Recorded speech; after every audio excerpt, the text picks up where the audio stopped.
for any sort of confirmation or indication of involvement, and also explanation for what happened and why they went about taking this action. And so far, been resounding silence. Right. It's interesting, Zeke, because as you noted, and as I've been seeing actually just on social media, some are pointing out that this action, if in fact confirmed, would seem to be at odds with what this administration's stated policy, what the president's stated policy has been of not sort of engaging farther in these kinds of overseas conflicts. And it's interesting. I also wanted to ask you, Zeke, who are those strongest foreign policy voices that surround the president now? Because we know that one of the most hawkish voices, particularly on Iran, is no longer there, and that is John Bolton. Yeah, that's a really interesting point, is that, the president lost John Bolton as his national security advisor 4 months ago. He left the administration as a result of policy clashes with the president.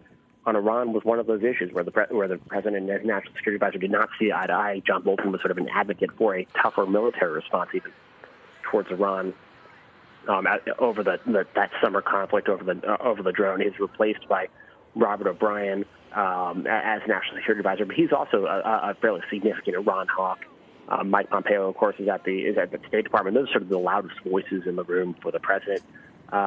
Mark Esper at the Pentagon is an influential voice, but doesn't have quite the same relationship yet with the president since he's newer in the administration.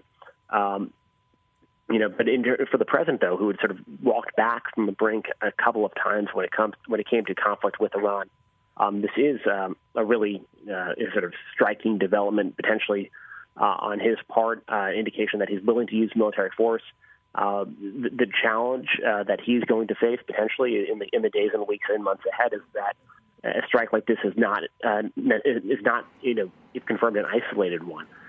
It has far-reaching ramifications. While there could be a short-term political benefit or certainly a policy benefit to taking one of the world's most wanted terrorists off the field, so to speak, the ramifications of that are very hard to predict. And it'll be very interesting to hear from the president and his senior aides the explanation of why they decided to take this action, if they did take this action now, and how they view that fitting into the broader vision for the region and the world. Right, a big number of open questions at this point. All right, Ben Talablu, Asha Castleberry, and Zeke Miller, thank you all very much. We are going to take a quick break. We'll be right back with much more of the day's news. You're streaming CBSN, CBS News, always on.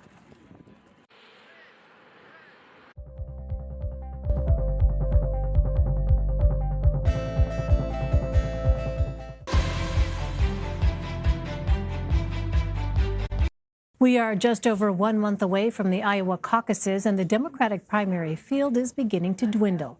Julian Castro ended his presidential bid Thursday.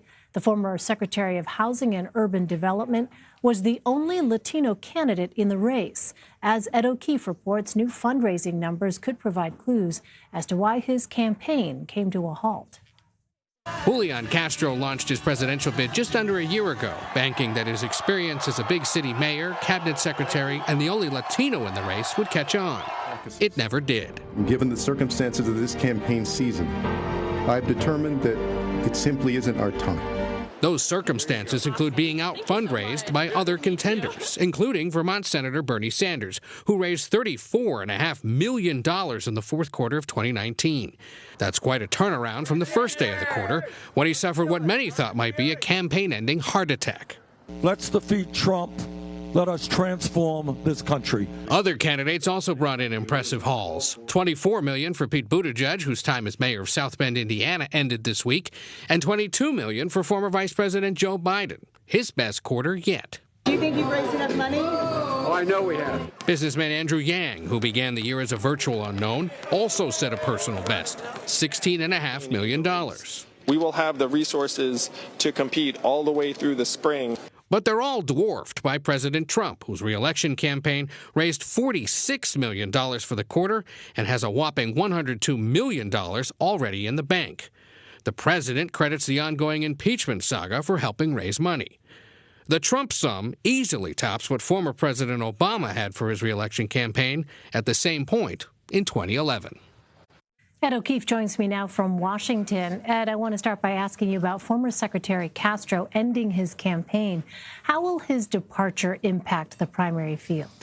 Unclear, Elaine, because frankly, he wasn't much of a factor at this point, really only polling in the single digits, scratching in some early state polls. And so we'll see. What he does do, however, is remove yet another minority candidate from the historically large and diverse field amid questions about whether the DNC's debate rules may have inadvertently pushed women and minorities out of the contest in favor of wealthier individuals who can continue to keep playing. But Castro is seen by some as a potential running mate. We'll see.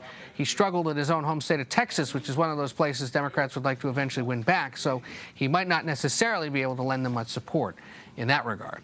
While Castro is dropping out, some candidates are finding momentum in this new year. As we heard in your piece, Senator Bernie Sanders raised $34 million last quarter. Just how significant is a sum like that? Well, it is significant because it keeps him atop the money heap and just shows you that, once again, this contest could very well stretch well into the spring if we're ending up in situations where different candidates are winning different contests across the country.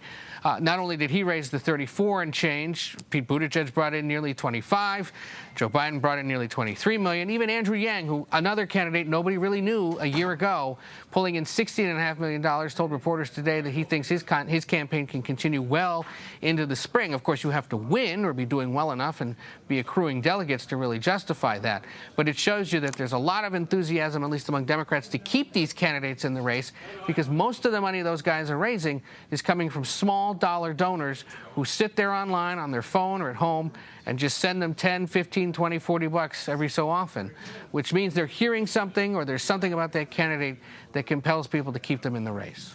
Well, the Trump campaign credits impeachment for helping its fundraising efforts, but how are we seeing the Democratic candidates navigate the issue on the trail, especially as Washington prepares for a Senate trial to get underway?